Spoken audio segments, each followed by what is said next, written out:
Hello, and welcome back. Today we shall talk about currency, trade, and how they function in regards to each other.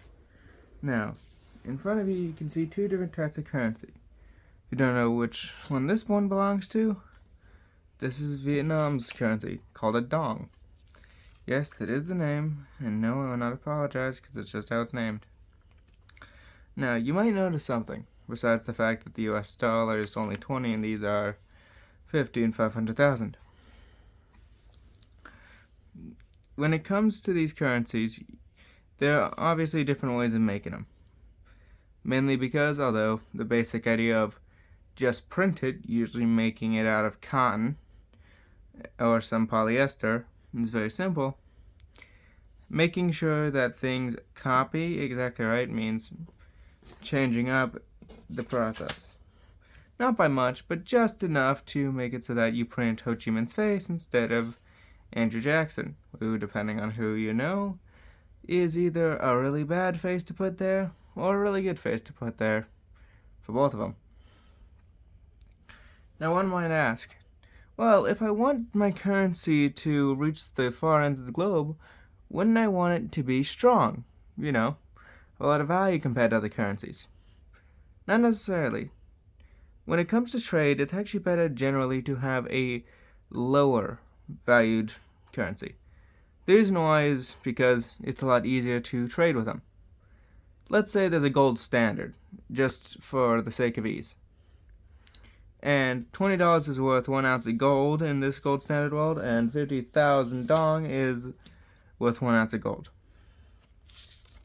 And the thing about the dong is, it's a lot easier to fit into other currencies. So, if, for example, things shift and it turns into 51,000 dong is worth $20, then it's a lot easier to adjust because it's, well, bigger. The bigger the number is, the more specific you can get. Or in this case, the less valuable each number is. As a result, when it comes to sheer trade volume, it can actually be better to have a currency that is relatively low in value. That being said, there is an advantage to having a strong currency, most notably reserves. See, every country does not have its money out in the market. Not all of it. Sure, there's always going to be those who carry cash around and the banks who have their own little deposits for when someone needs to withdraw their money. Not all their money, by the way. It's called a fractional reserve. But they still have some money there. Now, what most of the money in the economy is doing is just being traded, used, loaned out by a bank. However, a certain percentage of the money that exists is being used as a reserve. Reserve currencies are those currencies who are used for that. And because it's, well, a reserve, it's often better to have it be a stronger currency or one that does not go down in value as quickly as opposed to a weak one. That's why the US dollar carries so much weight in trade, is because it is basically the reserve currency of the world. And so that makes trade a lot easier because essentially everyone's got dollars on hand for the US so they can import or export as needed. And since the dollar basically takes up, I wouldn't say an inherent value, but a very real value due to the fact that basically everyone has it, the US, being the ones who produce the dollar, naturally have an increased value and a lot of benefits from that. That being said, if the US just started printing money a la Weimar Germany, we likely wouldn't end up in such a situation. In fact, already with BRICS especially, we are seeing countries move away from the dollar as a system of currency. And what that's doing is weakening the dollar's strength in the global market. It's better if everyone had the same currency in that sense, both for trade and because for the country who produces it, it's a lot easier to work with. After all, if everyone's reliant on your money and you're the one who gets to decide how much more is printed, well then, you effectively control everyone else because they're attached to your money supply. Now here's another big thing for trade. when you think of trade, generally you just think of, you know, goods getting put on ships and then sent off, or caravans going around for the most part, especially if you watch a lot of TV and fantasy shows. However, there's a whole lot more to trade than that. There's also insurance.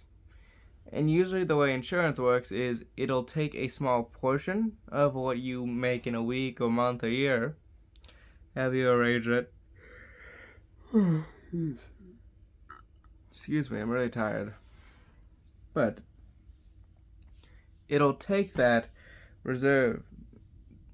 It'll take the money you have, take a small portion of it basically as a reserve, and hold on to it, with the insurance company and its employers skinning off the top of that as their payment. Now, a lot of people complain about insurance companies nowadays, and given how much it costs for insurance, I don't blame them. It's easy to just say, you insurance companies have screwed us over, which in many ways they have. But it started out as a good idea, and it still maintains its value. Because with an insurance company, people are basically guaranteed a repayment for their destroyed assets. Before insurance, if your house burned down, it was just gone. All that money you spent to buy the house, renovate it, make sure it's a good place to live for you and your family, gone.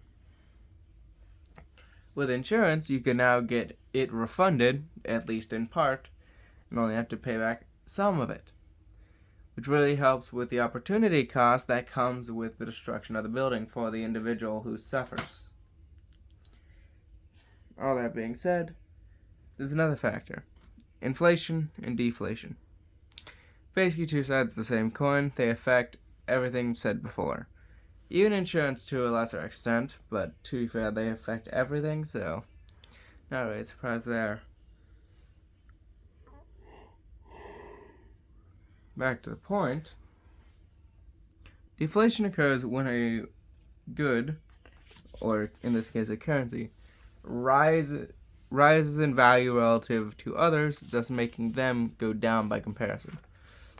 So, for example, if this $20 I'm holding right now became worth, let's say, $21 in 10 years, that $20 is worth more then than it is now.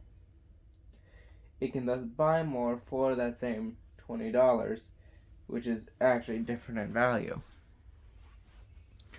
This is very important for economic development, as it means you can easily build up savings, focus on investments, stuff like that, when you have constant deflation.